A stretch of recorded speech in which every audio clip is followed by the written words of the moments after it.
Okay, it's gonna be a pretty quick video. I don't have a lot of time. I figured since I got them out here, I might as well talk about filtration.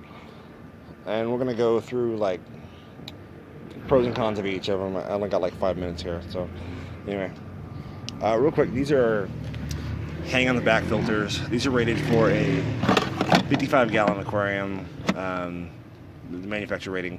I wouldn't put these on anything bigger than a 35, because there's a couple bad downsides to this.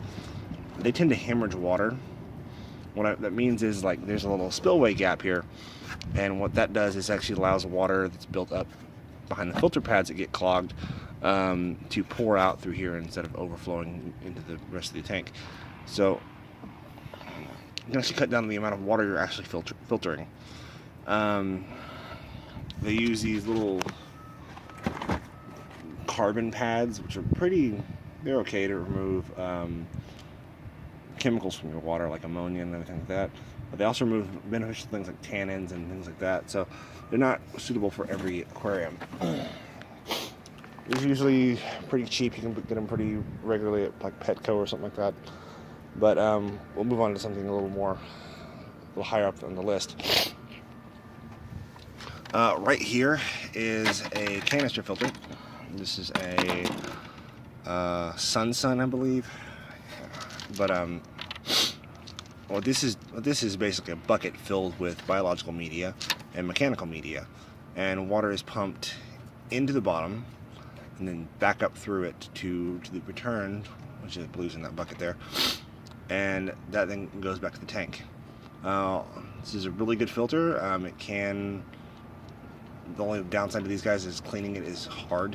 You have to turn off your filtration, pull it out from underneath your cabinet and clean this thing out.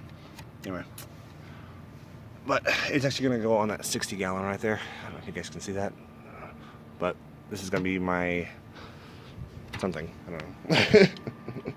Alright, so then you have these things. This is more of a pre-filter.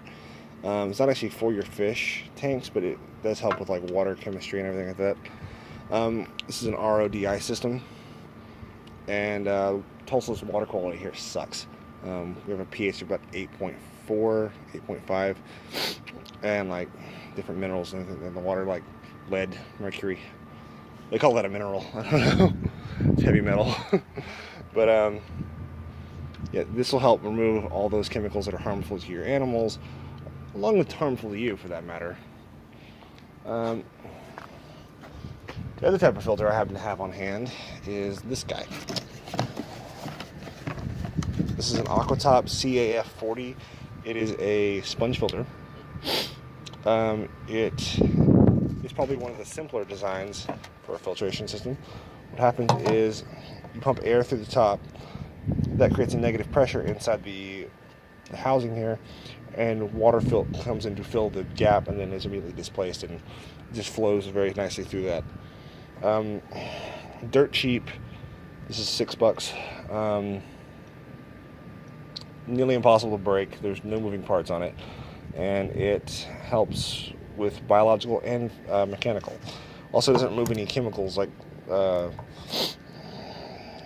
fertilizers, things like that from the water column. So that's a benefit.